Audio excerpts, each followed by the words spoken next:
Olimde Gogezek 1789ko gizonaren eta herritarren eskubideen adierazpena parafraseatuta, emakumearen eta emakumezko herritarraren eskubideen adierazpena argitaratu zuen 1791an.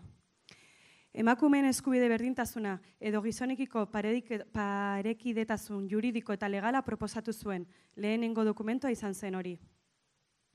Hementxe jarraitzen dugu 226 urte geroago.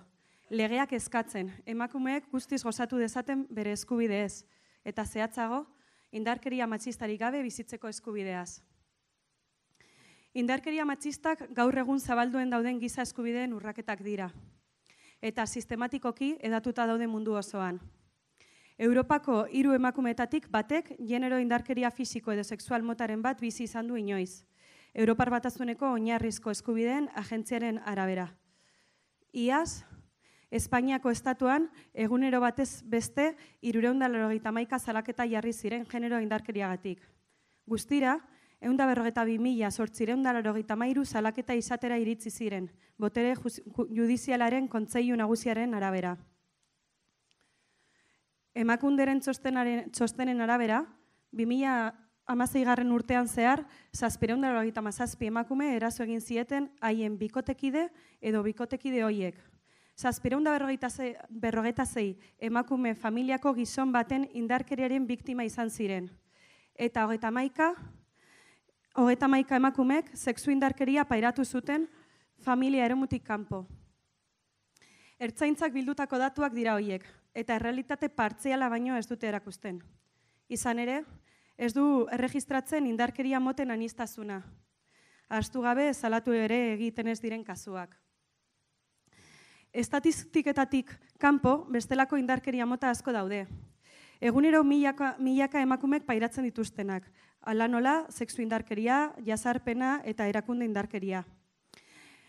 Genero indarkeriaren estatu legeak, 2004koak, soiek bikotekide edo bikotekide oiak gauzatutako indarkeriak aitortzen ditu. Eta hortaz, kanpoan uzten ditu milaka emakumek bizi dituzten errealitate ugari.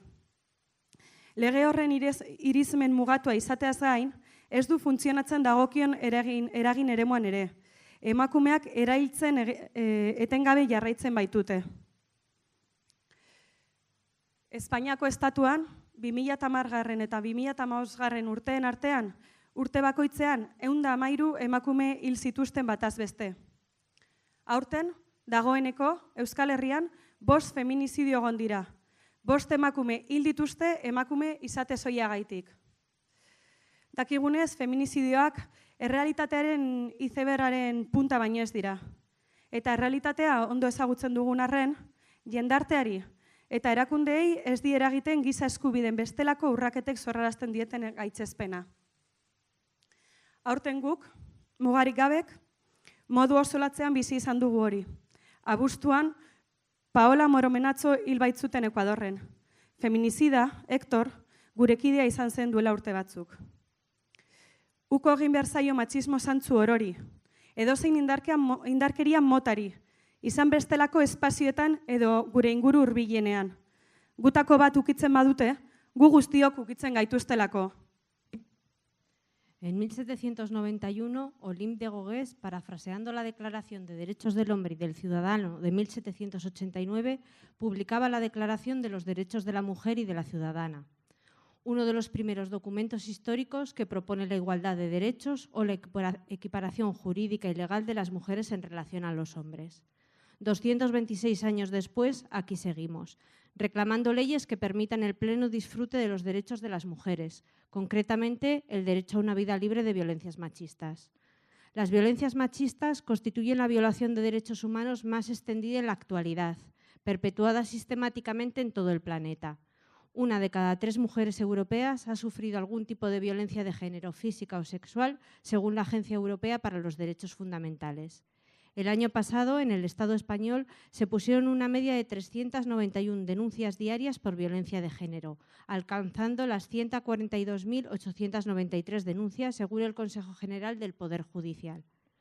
Según informes de Emakunde, a lo largo de 2016, 797 mujeres fueron agredidas por su pareja o expareja, Otras 746 mujeres fueron víctimas de violencia por parte de algún otro hombre de su familia y 31 mujeres más sufrieron violencia sexual fuera del ámbito familiar. Estos son datos recogidos por la Ertzaintza, que solo muestran una realidad parcial, que no registra la diversidad de violencias sin olvidar todas aquellas que no se denuncian. Fuera de las estadísticas existen otras muchas violencias sufridas a diario por miles de mujeres, como la violencia sexual, el acoso o la violencia institucional.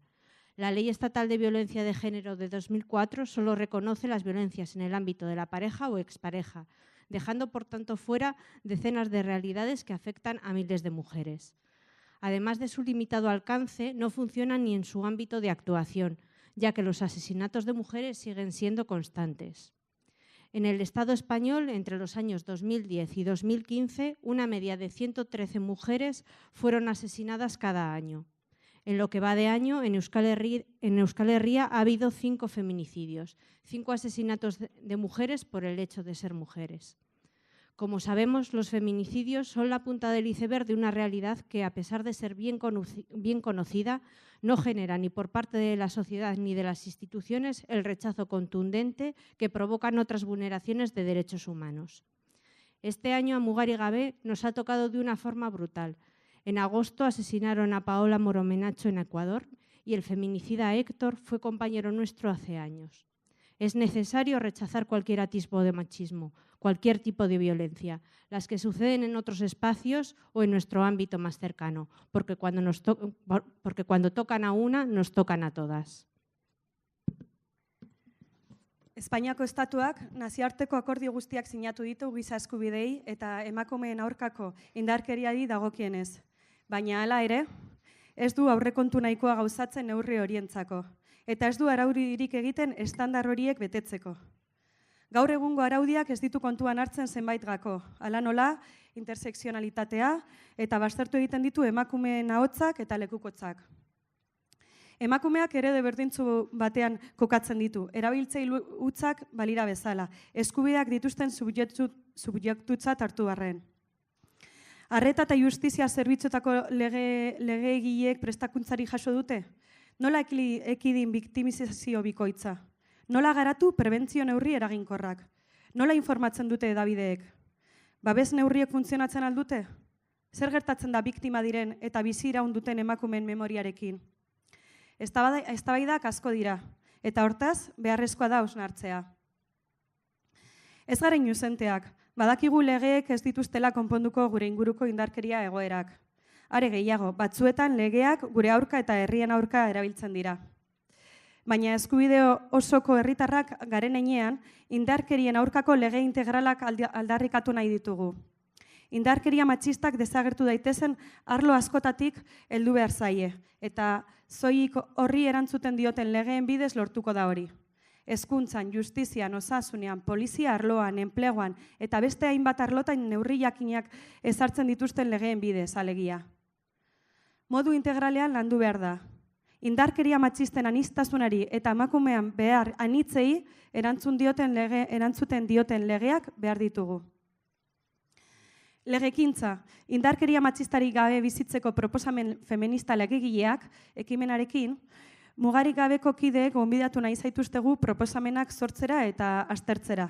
Latinoamerikako, estatuko eta Euskal Herriko mugimendu feministetatik ikasi ditakoak biltzera. Oraingo araudiek eta proposamen berriek eskaintzen dituzten aukerak baloratzera. Programazioa modu parte hartzailean antolatu da. Hemendik, eskerrak eman nahi dizkizuegu horretan ibili diren elkartei, eta bereziki Mujeres del Mundo Babel, Feministalde eta CR Euskadiri.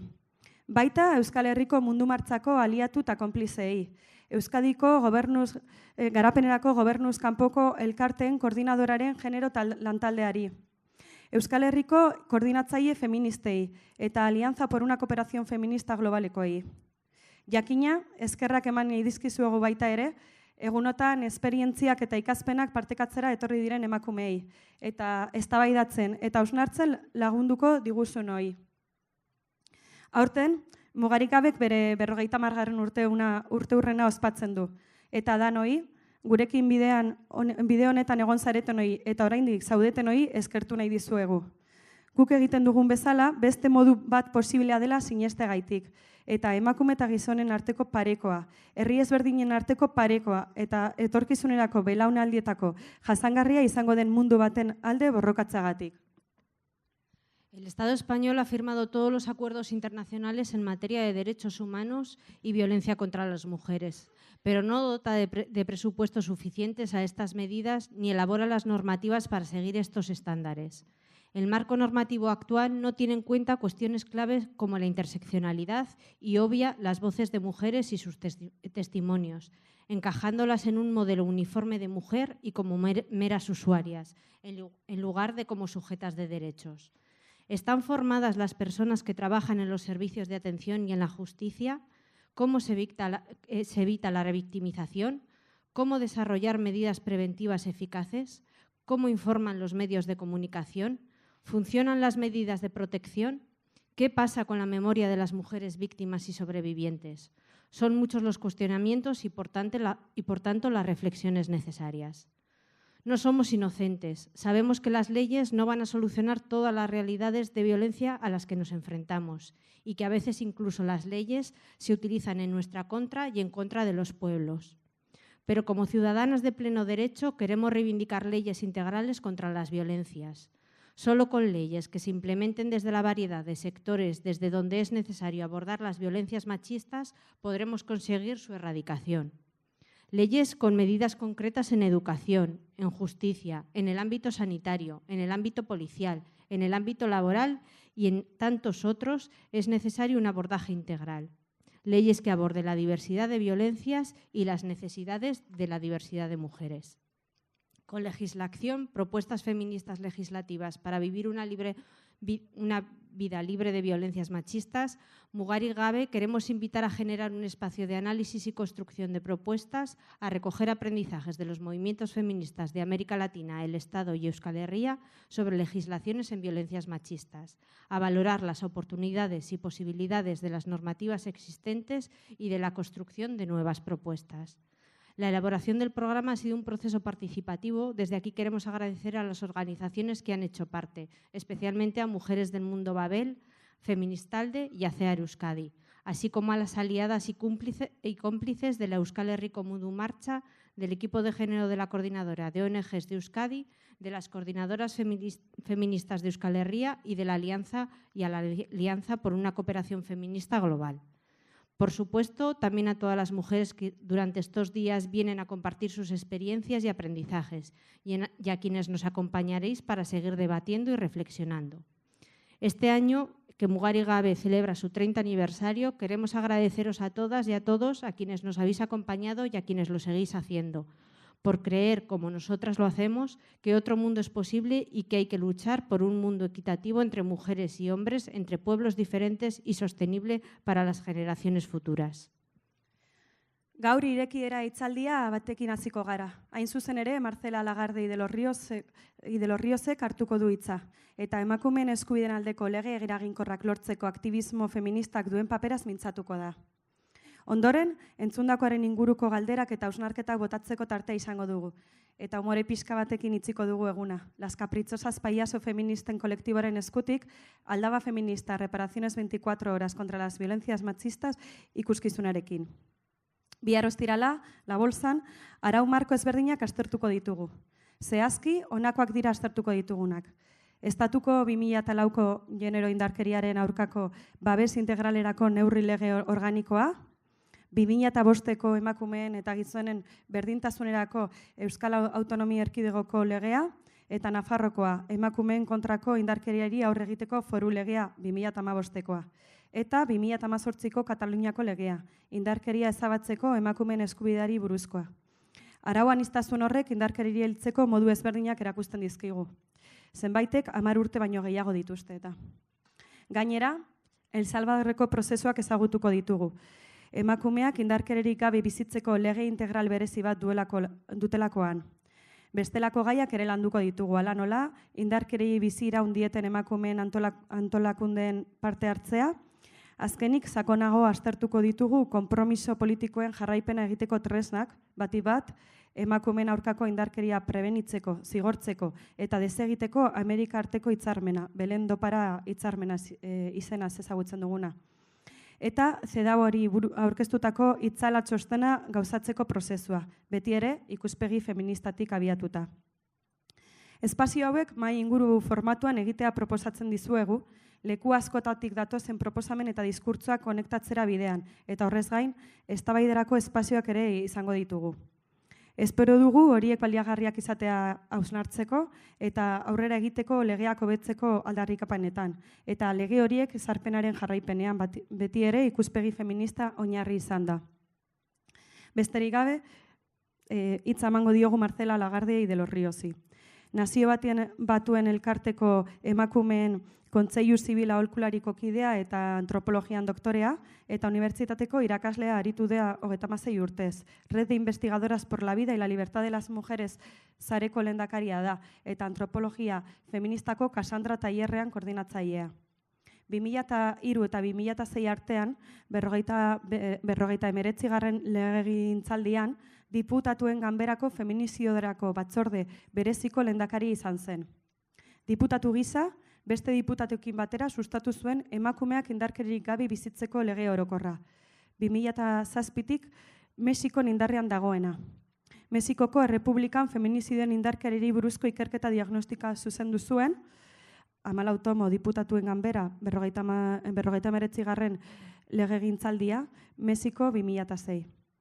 Ciudad Juarezeko kanpo algodonero kasuari buruzko txostena egin zuen Amerika arteko giza eskubideen auzitegiaren aurrean, zeinak erruduntzat jo zuen Mexikoko estatua. Hainbat lan idatzi ditu emakumeen giza eskubideen esparruan juridikoa sustatzeko. Comenzamos hoy con la conferencia inaugural a cargo de Marcela Lagarde y de los Ríos, en la que hablará del papel del activismo feminista para lograr leyes efectivas en favor de los derechos de las mujeres. Después tendremos un momento para preguntas y reflexiones sobre lo escuchado y cerraremos con un poco de humor de la mano de Las Caprichosas, colectivo de payasas feministas que nos presentarán Aldaba Feminista, reparaciones 24 horas contra la violencia machista.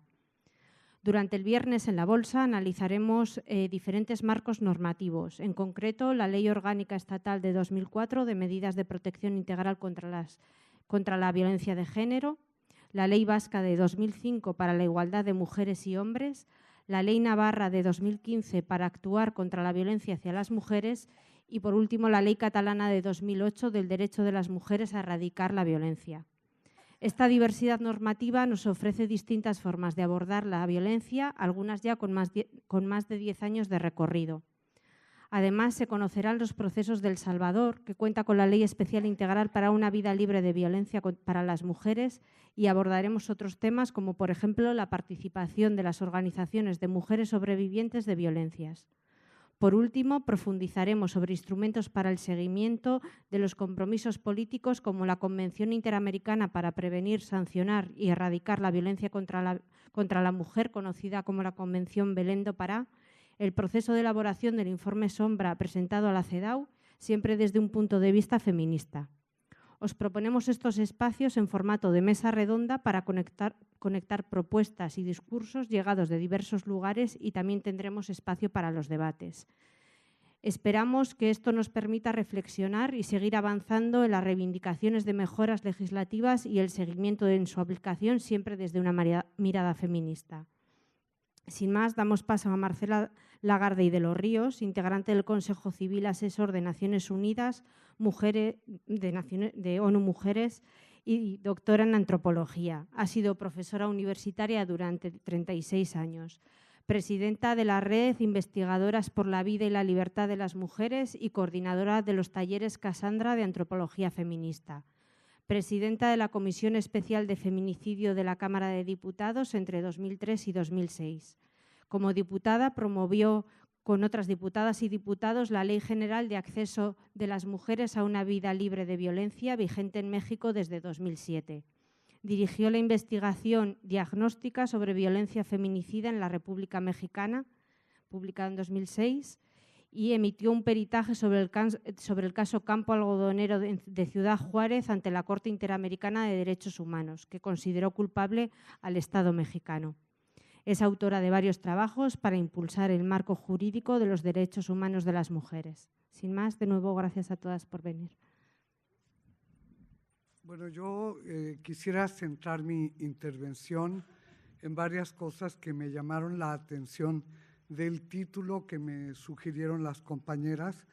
Uno es el tema del activismo, las mujeres activistas, qué incidencia hemos tenido en la creación de leyes o en el impulso a leyes o a políticas públicas en torno a la violencia contra mujeres y niñas. Ese es uno. Y el otro es la palabra eficaces, leyes eficaces, que últimamente escucho en muchos sitios, precisamente porque tal vez, por ejemplo, en México se están cumpliendo 10 años de que se aprobó la Ley General de Acceso de las Mujeres a una Vida Libre de Violencia, que hicimos nosotras. Y por nosotras quiero decir las feministas. Hicimos esa ley como hemos hecho las leyes en todo el mundo cuando hemos sido denuncia tras denuncia y no hemos conseguido respuestas adecuadas, pero también cuando hemos llegado a los congresos, a los parlamentos, mujeres feministas que desde ahí hemos podido impulsar una concepción feminista sobre la violencia de género contra las mujeres y las niñas. Y esto hay que decirlo porque a veces se nos olvida y se olvida qué importante ha sido que hayamos llevado el feminismo a los parlamentos precisamente para enfrentar la violencia contra mujeres y niñas, para lograr establecer criterios sobre qué consideramos nosotras igualdad entre mujeres y hombres, que puede ser diferente de lo que consideran otras personas, que es la igualdad que nos proponemos. En el caso de México, pero veo que también en el caso de ustedes y todas, tenemos textos a los que nos remontamos, textos fundantes. Les traje este que pesa bastante y ya no me va a caber en la maleta, he de dejarlo por aquí en alguna biblioteca. Este es el libro que resume el primer congreso feminista que hubo en México, que es mi país, y fue en un estado, allá se llaman así, no se llaman autonomías ni esas cosas, se llaman estados, porque México es una república, allá no hay monarquías, es república federal que está basada en el pacto soberano de estados autónomos que deciden establecer esa república o sumarse a esa república, como fue el caso de Chiapas, que fue el último estado que se sumó a la República Mexicana. ¿Cómo ven? Para que aprendamos un poco de historia. No, el tema es que Yucatán, que a lo mejor pueden ir ustedes en estas expediciones que van a América Latina, pero ahora son turísticas realmente, esas expediciones que van a Cancún o que van a la zona maya. Yucatán es un estado maya de mi país, en que la mayor parte de la gente es maya, casi toda la gente habla maya, las personas mayas, pues porque son mayas, y las otras personas porque no son mayas, pero viven con las personas mayas y hablan maya. Entonces, es un lugar donde todo el mundo habla maya. Y el primer Congreso Feminista de Yucatán, cuentan las crónicas, que tuvieron intervenciones en español, porque allá el castellano se llama español. Aquí vine a aprender que se llama castellano, entonces solo aquí le digo castellano. Cuando voy a México y digo castellano, dicen, ¡ay, qué pesada! Es como literario, es como de otra onda, ¿no? Pero bueno, el tema es que hubo alegatos en maya y en español. Desde luego la convocatoria fue hecha en español y los resúmenes y resultados fueron publicados en español. Este primer congreso se llevó a cabo en 1916. Corría el Paleolítico tardío.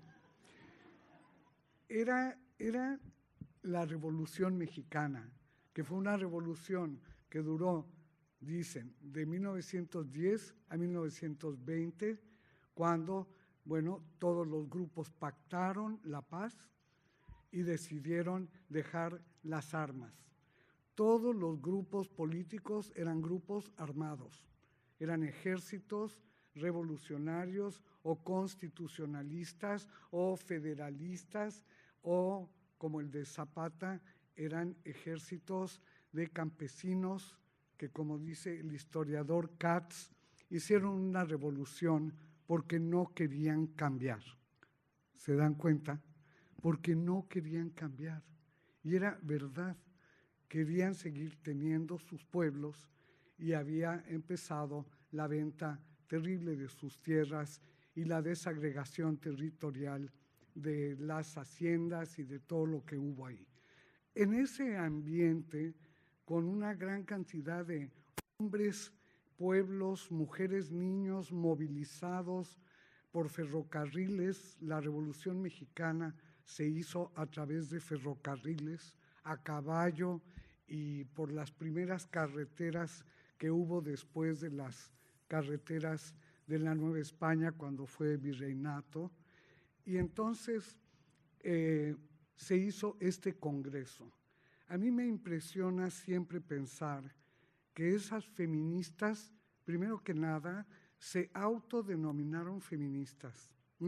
No era 1970, no era el año 2000, era 1916 cuando el feminismo era, digamos, parte de grupos de mujeres refinadas, de mujeres ilustradas, de mujeres que sabían leer y escribir, pero sabían mucho más que eso. Eran maestras, eran filósofas en su casa porque no podían obtener títulos de filosofía, pero sabían todo eso. Se denominaron feministas y la agenda política que hicieron sigue siendo válida. No sé si con eso refrendar la autoridad que tiene la agenda política feminista o si me dan ganas de llorar que en un siglo tenemos una agenda política muy parecida, enormemente parecida.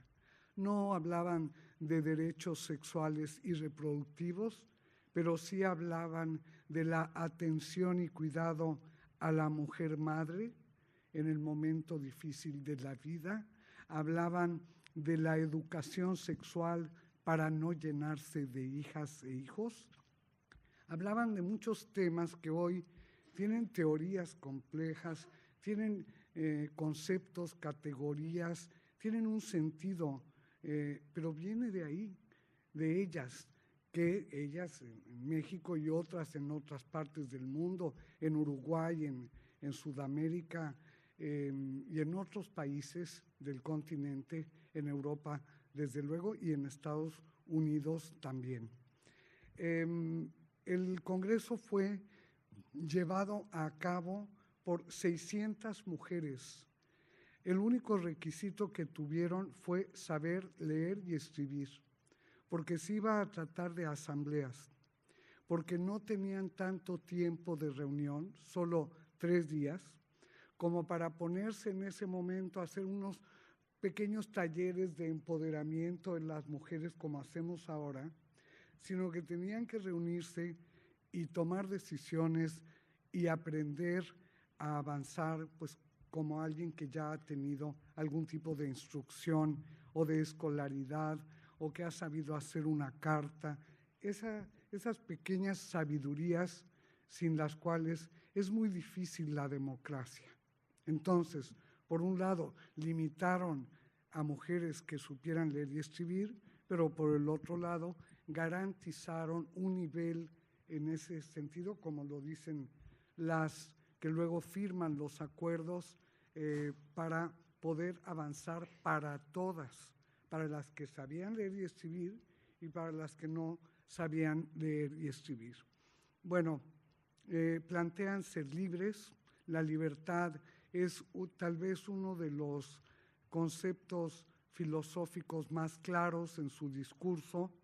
La libertad la incorporan a todos los temas, al tema de la familia, por ejemplo, quieren seguir viviendo en familia, pero con libertades, y luego quieren ser feministas sin descuidar a las familias, lo dicen por ahí tiernamente. O sea, eran unas sincréticas, como todas las que estoy viendo aquí enfrente. O sea, tenían en parte una conciencia y una condición y una identidad tradicional de la que venían, de una formación bastante conservadora, bastante intervenida por la Iglesia, pero ya no eran esas. Al mismo tiempo eran mujeres ateas, no tenían religión, porque antes las feministas tenían que ser ateas. Ustedes son muy jóvenes para saberlo, pero antes de ustedes así pasaba. Tenían que ser ateas y bueno, eran ateas ilustradas y tenían una conciencia de cambio revolucionario importantísimo. Pero lo que me llama la atención es que estaban viviendo una revolución. Y en medio de la revolución se detienen y hacen un congreso como si no hubiera lucha armada en su país, como si no hubiera lo que luego supimos en la Revolución Mexicana, se llevó a 1 millón de personas. Esa es la cifra más o menos que dan historiadores de la revolución, y en un país que tenía 20 millones de personas. O sea, que fue una matanza aquello, una masacre, y además fue una movilidad geográfica de pueblos que hoy la gente cree que siempre han estado ahí. Y resulta que te vas 80 años atrás y ahí no estaban. Estaban en otra parte y vinieron del sur y vinieron del norte y vinieron de otras partes. En mi país somos una mezcla de mezclas, a tal grado que, por ejemplo, la población, y ahora lo sabemos con las mujeres afrodescendientes, en México eso ni siquiera se considera una etnia. Fue tan asimilada que desapareció. La vemos en el pelo rizado de la gente, la vemos en el color de la piel, la vemos en los ojos, en los labios, en los cuerpos, el estilo, en algo así muy bonito, y la vemos en sus guisados con jugo de coco, riquísimo. O sea, se mantiene la cocina, se mantienen términos de la cocina o de la medicina. Bueno, esos desaparecieron. Ahora, con las mujeres y el feminismo de las afrodescendientes, hay la vindicación del reconocimiento del tercer pie de América, de México. Uno fue los pueblos mesoamericanos, el otro fueron los que llegaron en carabelas con sus arcabuces y todo eso que llevaban para asustar a los pobres de México, y luego la población esclava que llegó directamente de África, o la que llegó de las islas del Caribe, que son, entonces se llaman, ¿cómo? Afrocaribeños. En fin, bueno, eso contarles para que vean un país en revolución, revuelto, y estas mujeres discutiendo qué vamos a entender por educación de la mujer, hasta qué grado. Y hay grandes debates sobre hasta qué grado podrían estudiar las mujeres para no volverse, bueno, de lo peor, porque ellas eran mujeres decentes, aunque tuvieron la visita de algunos grupos de mujeres prostitutas que eran revolucionarias y que, por cierto, en otra crónica de otros años, hicieron la primera huelga de colchones que hicieron esas prostitutas apoyando a la revolución socialista de esa parte del país. Esa parte del país fue socialista años después. Bueno, pues este texto no se los puedo contar, es una joya, se podría hacer un seminario como con todos los textos fundantes, pero quiero decir que las feministas de mi generación no conocimos esto, no conocimos esto, lo descubrimos hace unos 30 años y lo descubrimos por las historiadoras feministas que iban a investigar a archivos, ya no había tradición, nadie se acordaba de esto y había mujeres vivas que habían ido, pero fue como un silencio, fue como que después del gran encuentro feminista no se pusieron de acuerdo, decidieron hacer un segundo encuentro el mismo año, lo hicieron para ponerse de acuerdo en lo que no se habían puesto de acuerdo y luego hicieron un encuentro que se llamó, no fue latinoamericano, el término no se usaba, fue otro concepto que no recuerdo, pero era panamericano, fue un congreso panamericano en Yucatán. Y ya, y se acabó, y se borró, y vinieron las siguientes feministas, años más tarde, muchas feministas individuales, pero no incidían, hasta que vinieron las feministas de los años 40 y 50 en México y hicieron un gran frente nacional por la liberación de la mujer. Este frente fue importantísimo, llegó a tener 80,000 afiliadas, no teníamos móviles ni siquiera fax, o sea, no había de eso. Había correo y había encuentros, cartas, se escribían muchas cartas las feministas y bueno, crearon ese frente y plantearon el voto. Ellas también habían planteado el voto y el derecho a gobernar, no solamente a votar, sino también a gobernar.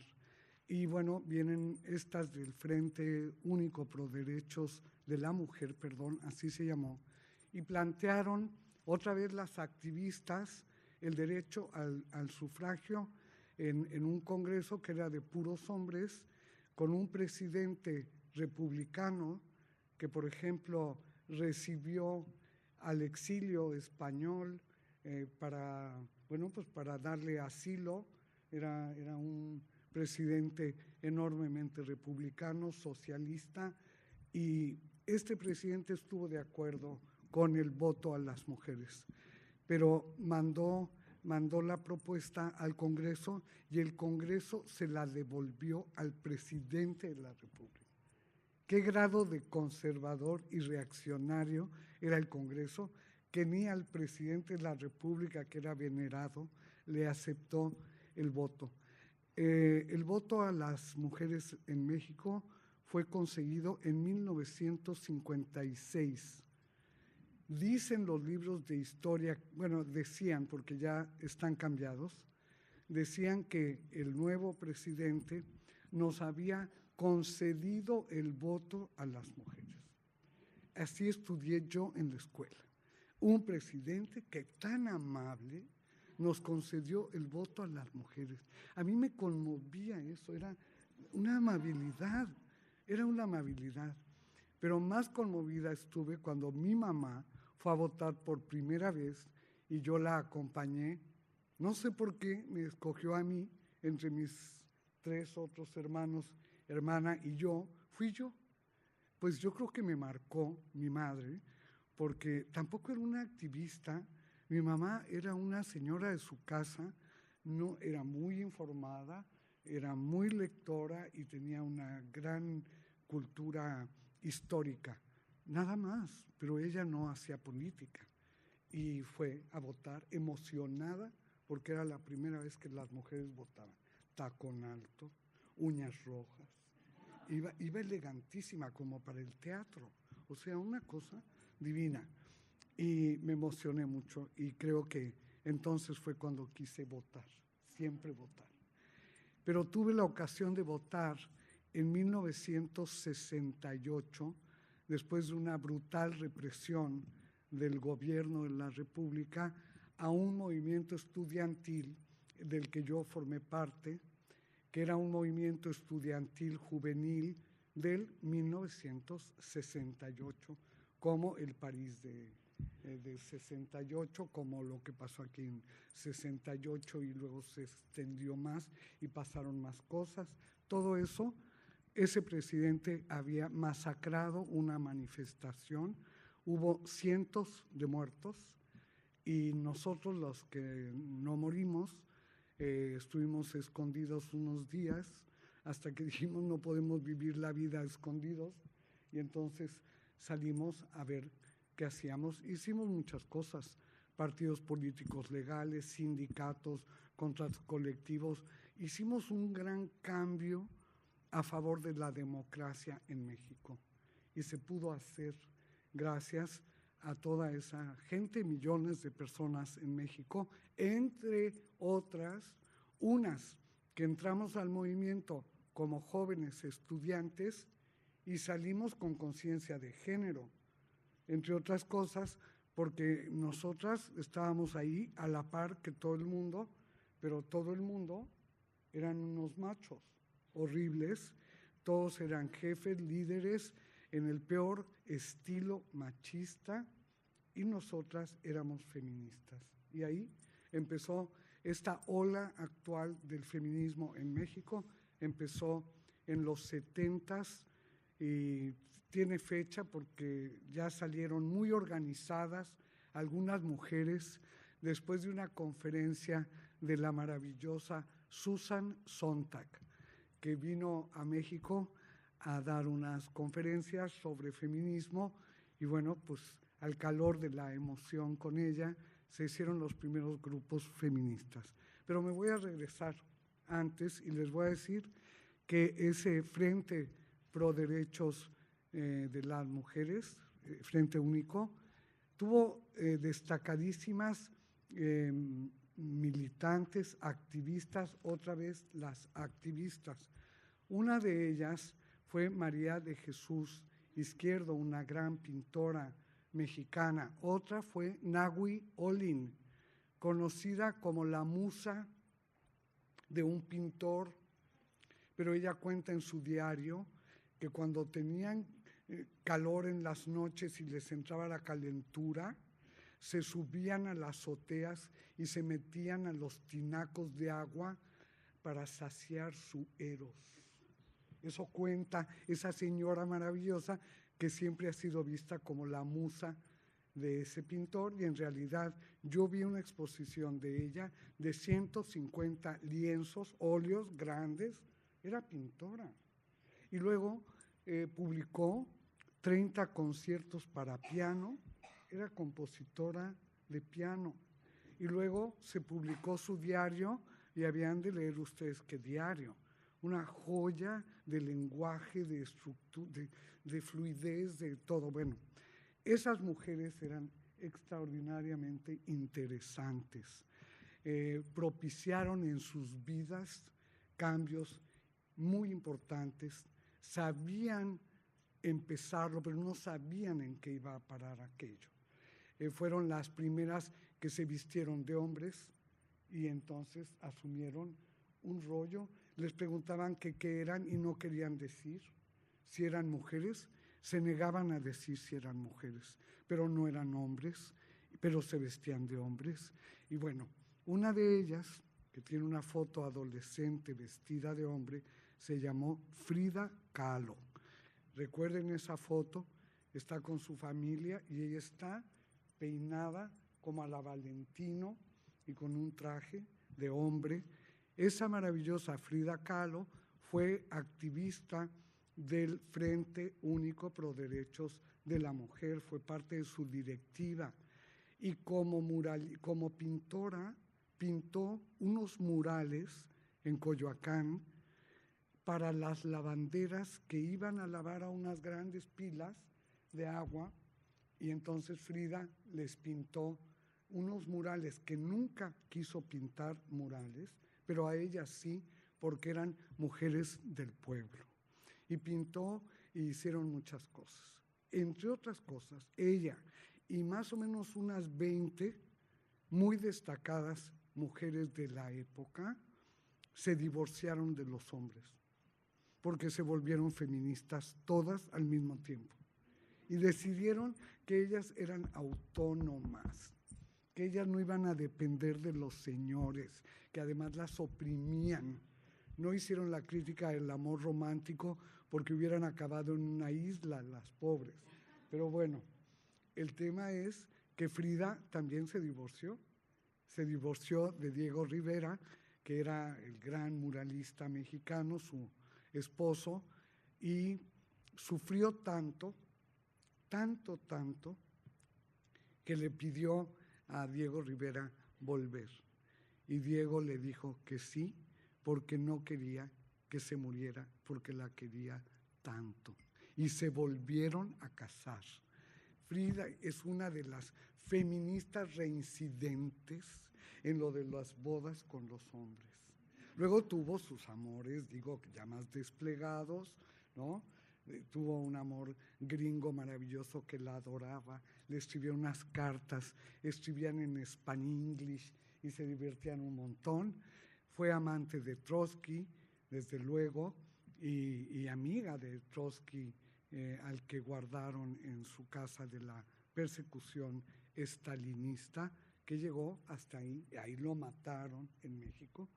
Cuando vayamos a México a un tour, tenemos que hacerlo, un tour feminista, podemos ir a Coyoacán, que es donde yo vivo, ahí está la Casa Azul de Frida Kahlo. A 4 cuadras, la Casa Museo de Trotsky, que se visita. A, 5 cuadras, están 2 casas que se hicieron Diego y Frida separadas, después del divorcio. Separadas para poder ser autónomos, para no meterse en la vida del otro, para no saber con quién estaba cada quien.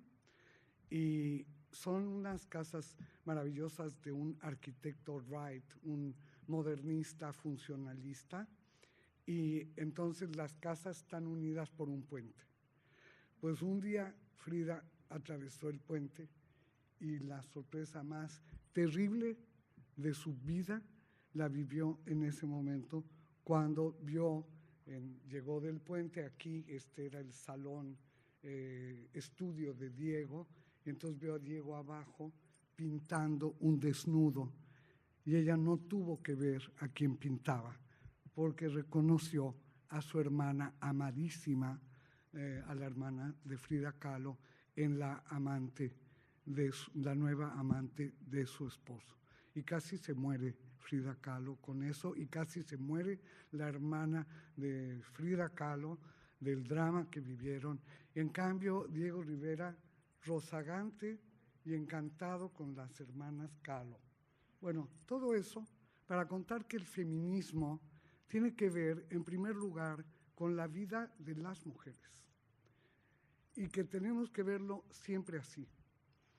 Hacemos agendas como las que ya les conté, hacemos propuestas, hacemos congresos, porque tenemos vida propia, que es pública y es privada, es personal, es social, porque pertenecemos a comunidades, a grupos, a generaciones, a la academia, a las cooperativas, a lo que sea, y nuestra vida es aquello que queremos modificar y queremos cambiar para evitarnos sufrimientos. Lo que yo más he escuchado como antropóloga en mis estudios de antropología feminista es el anhelo de las mujeres de dejar de sufrir. El anhelo de las mujeres de encontrar justicia. Antes que saber derecho, las mujeres son capaces, incluso mujeres analfabetas, de pensar que lo que quieren es justicia, justicia. Y bueno, muchos de los temas nuestros están inspirados o en nuestras vidas o lo que pasa en nuestro país o nuestra región o el mundo entero. Me acuerdo cuando fueron las violaciones para lograr esta pureza de sangre y fueron violaciones terribles, crímenes de guerra terribles. Y las mujeres feministas del mundo, bueno, somos del mundo, nos conmovimos así fueran en otro país, en otro sitio, pero como dijeron las compañeras, nos atañe, todo eso nos atañe. Les traje las leyes. Bueno, aquí se plantearon, desde luego, hacer leyes que no pudieron hacer hasta la reforma electoral que ya recogió el derecho al sufragio de las mujeres y las mujeres pudieron votar. Luego, problemas que suceden en nuestro país.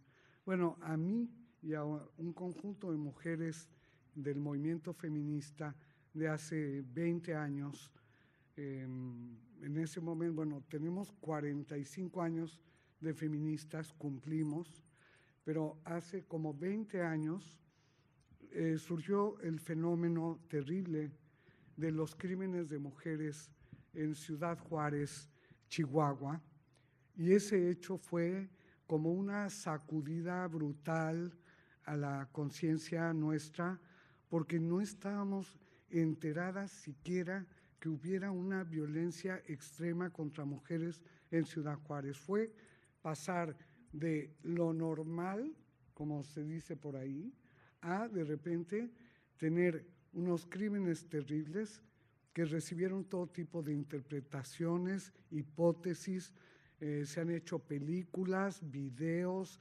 performance, teatro, esculturas, tal vez después de la Revolución Mexicana, el feminicidio ha ocasionado la mayor creatividad artística socialmente importante y a veces colectiva por parte de muchos colectivos en el país. Lo digo por esa onda, ¿no? El horror y al mismo tiempo la búsqueda de expresarlo de muy distintas maneras. Bueno, pues yo era parte del feminismo que iba a Ciudad Juárez, yo vivo en la Ciudad de México, pero iba con mis compañeras del movimiento feminista de Juárez, siempre a manifestarnos porque ya van no sé cuántas. Yo me acuerdo cuando empezaron a contar, y me acuerdo cuando iban en 80 y algo, ahora son más de 11,000. Es increíble, ¿no? Una no imagina qué puede pasar, pero pasó. Y entonces fui varias veces hasta que una colega y una diputada me dijeron, como antropóloga, dinos por qué los hombres matan a las mujeres. Parecía de Stieg Larsson en la pregunta, ¿no? De por qué los hombres que odian a las mujeres.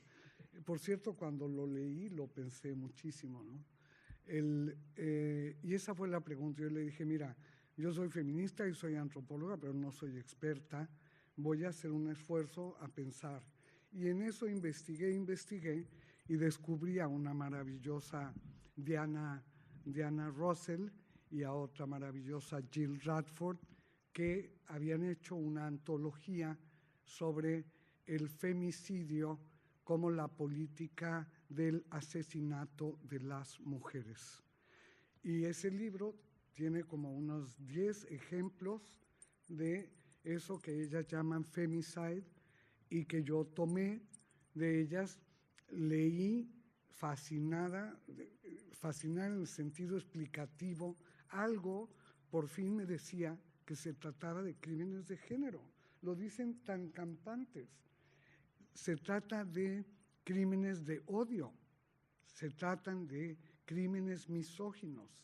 Y les podemos decir una serie de definiciones como están dichas en su libro.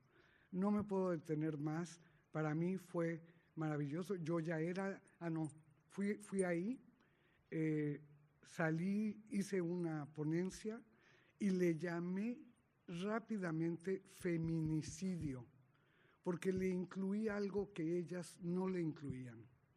Y era, entre otras cosas, pero esa es la principal, que como Diana Russell y Jill Radford son anarcas.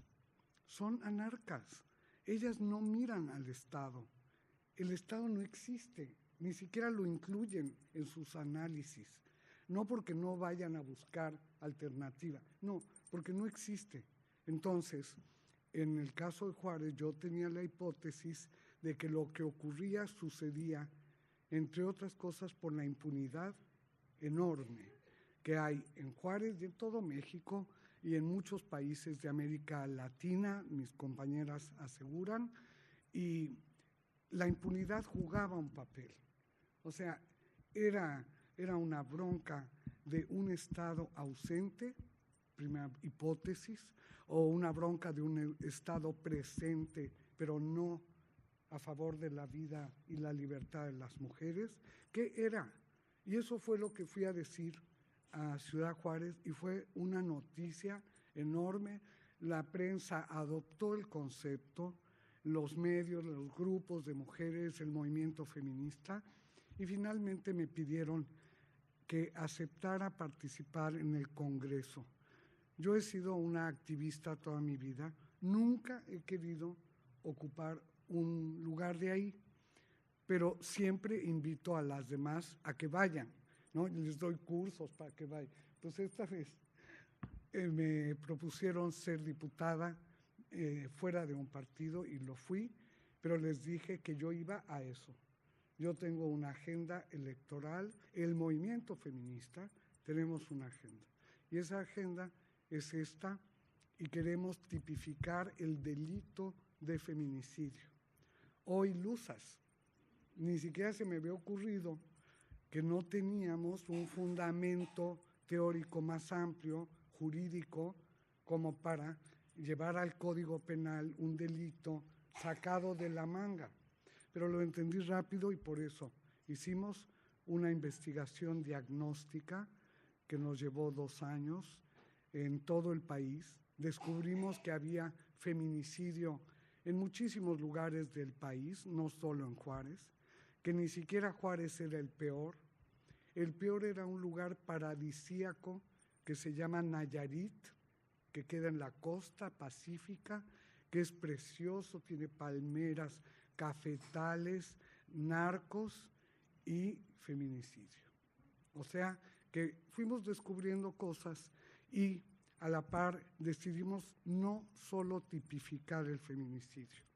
Todo esto somos activistas convertidas en parlamentarias y gracias a la academia, algo que luego se desprecia mucho, a la formación académica que tenemos, pudimos hacer esa gran investigación, teníamos teoría, teníamos metodología, fue un cuerpo de 60 expertas en violencia de género contra las mujeres que hizo esa investigación. Y fuimos formulando una ley, y es la ley que se llama en México, fíjense, no es contra, la ley es a favor. No se llama en contra porque, bueno, pues porque es una vindicación filosófica. Nosotras, las feministas, tenemos muchas propuestas alternativas, tenemos una gran cantidad de ideas, de pasiones, de anhelos, de utopías. Entonces, no tenemos que estar en contra, tenemos que estar a favor de algo que ya hemos dicho y que lo había dicho, desde luego, la Cumbre de Viena, lo dijo en 1993, fue el derecho de las mujeres a una vida libre de violencia. Así lo nombró la Cumbre de Viena, es el primer derecho humano de las mujeres, y lo tomé de ahí, y así se llama la ley. La ley se llama Ley General de Acceso. La ley dice cómo se accede, acceso de las mujeres. El título lleva al sujeto, lo digo porque van a ustedes a hacer legislaciones. El título tiene que tener el sujeto. No es nada más la violencia, ni de género, es la violencia contra las mujeres y las niñas, y entonces queda protegido el derecho humano de las mujeres y las niñas a una vida libre de violencia. El Estado debe garantizar ese derecho, y nosotras como activistas debemos observar, dar seguimiento, vigilar que se cumpla con eso. Para eso están las instituciones del Estado. Bueno, 5 minutos. Termino. La otra palabra que me impresionaba, bueno, aquí les traje que es la primera vez que escribí yo mi definición de feminicidio, que fue la que circuló en miles de ejemplares en Juárez, en mi país y en otras partes, y que, bueno, nos ha servido muchísimo para entender si queríamos terminar con el feminicidio, ¿qué íbamos a hacer? Lo que nos proponía el gobierno, más policías, más helicópteros, más cámaras. No.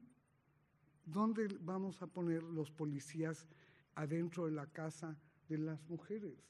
Que son, tanto en Juárez como en el resto, la mayoría de las mujeres son violentadas en su casa por conocidos, parientes, hijos, vecinos, autoridades en México, por ejemplo, soldados, en fin, varía ya según la complejidad de cada país, de sus conflictos. La ley general incluye al sujeto, es la primera ley que hubo en mi país, en que el sujeto de la ley somos las mujeres.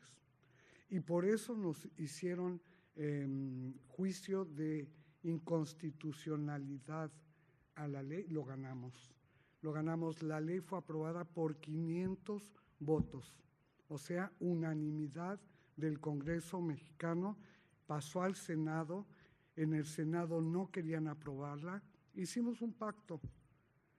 Ahí afuerita, a punto de perder la ley, llamamos a las senadoras y les dijimos, miren, esta ley nos ha costado a todas muchísimo, y sobre todo le cuesta la vida a las mujeres que no haya ley.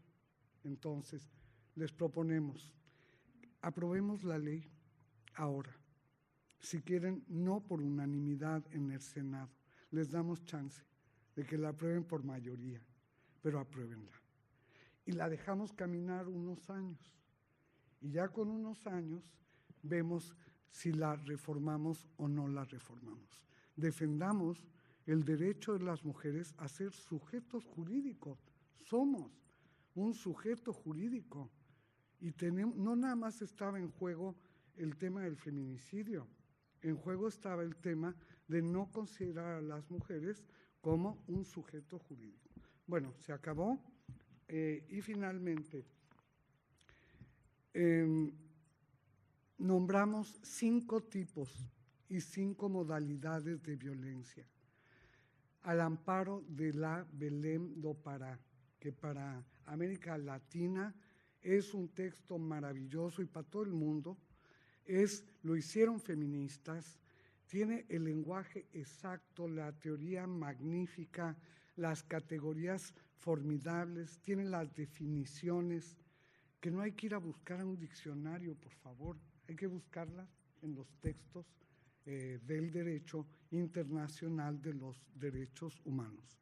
Y ahí está, nosotros no vemos la violencia solo de pareja, sino que puede ser conocidos, desconocidos, cualquier persona, incluso pueden ser mujeres quienes hagan ese tipo de violencia a las mujeres, por el solo hecho de ser mujeres. Hay muchos casos.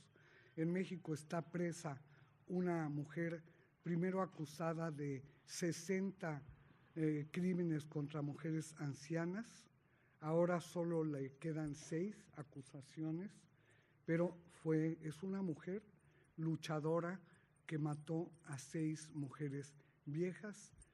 Bueno, luego ya contaré en otro viaje, les cuento eso. Bueno, termino diciendo, la última ley que hicimos, que es formidable, es la Constitución.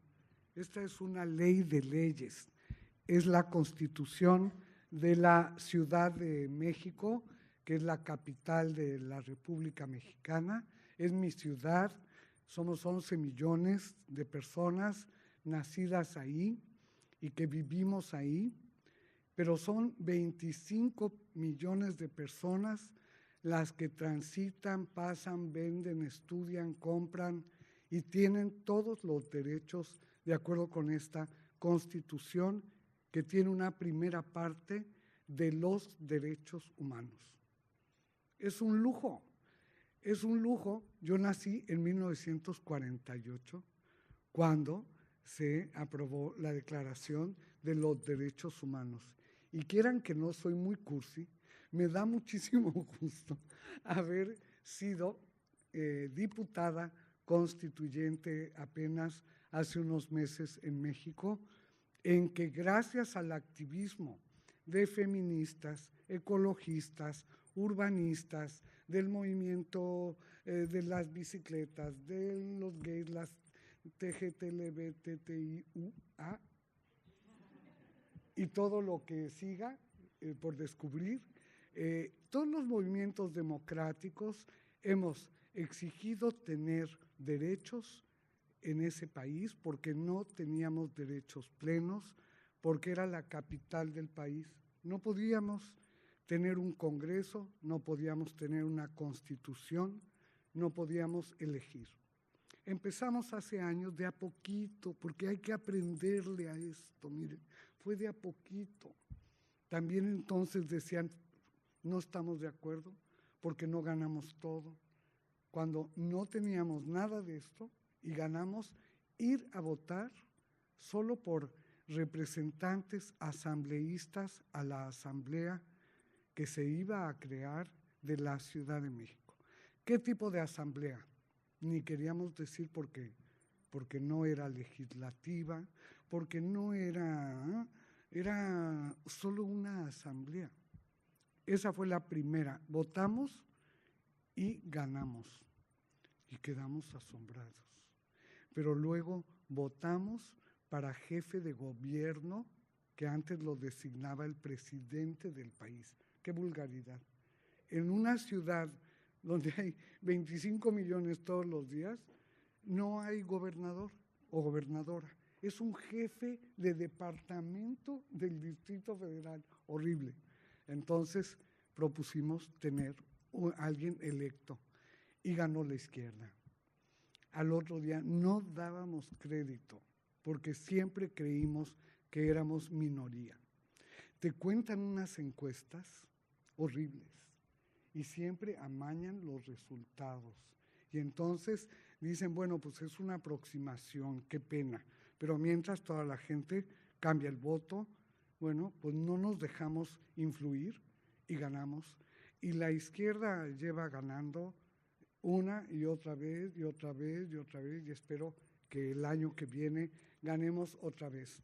Esta Constitución dice, creo que en el artículo 3, en la Ciudad de México, todas las personas nacen y viven libres ante la ley. Todas las personas nacen.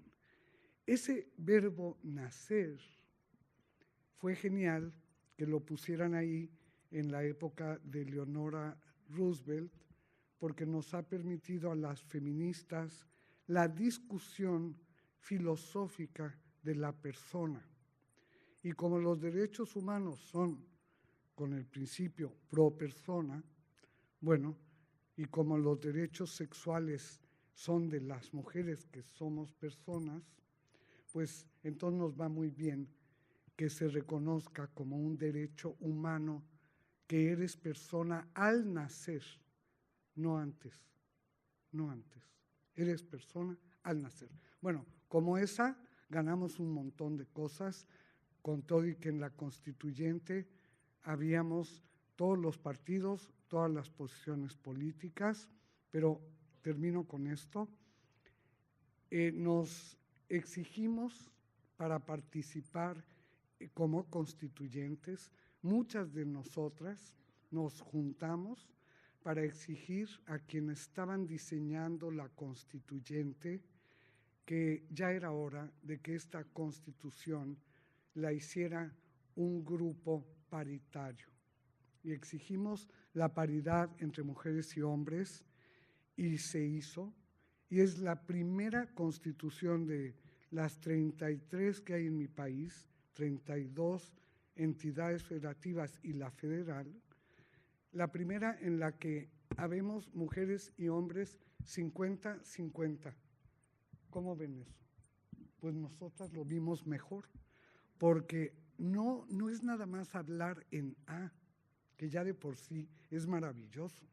Humana, qué bonito, ¿no? Con qué dignidad decimos humana.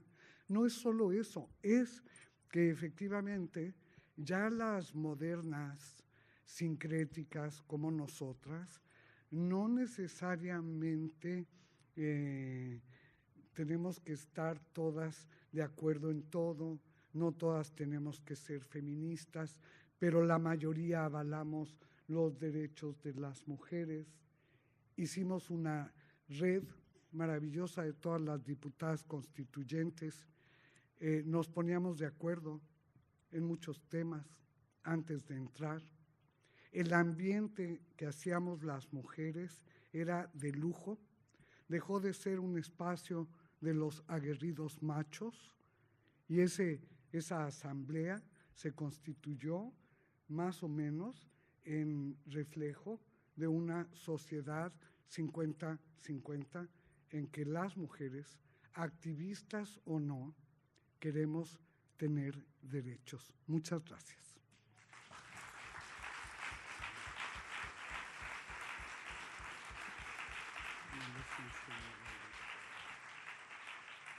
Muchas gracias.